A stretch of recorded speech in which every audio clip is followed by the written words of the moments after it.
Hello everyone, তো লাইভে যাবো বলে রেডি হচ্ছি। আজকে আবারও লাইভে আসছি। এখন বাজে কটা বাজে দেখে বলতে হবে। লাইভে যাওয়ার জন্যই রেডি হচ্ছি।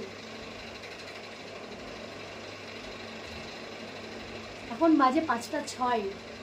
আমি 5:30টার মধ্যে লাইভে আসছি, একদম পাক্কা 5:30টার মধ্যেই লাইভে আসছি। তার থেকে বেশি একটু লেট হবে না, তার থেকে বেশি একটু লেট হবে না।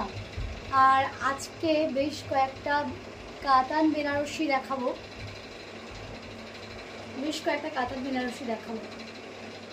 একটা আমি পরে রয়েছি অলরেডি, আর আরও কিছু দেখাবো।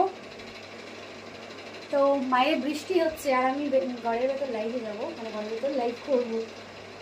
এখন ঝটঝট করে রেডি হয়ে নিই আর লাইভে চলে আসি। তারপরেই অনেক গল্প হবে, আড্ডা হবে, তার সাথে আমার কাজটাও হবে, শাড়ি দেখতে হবে। তো টাটা।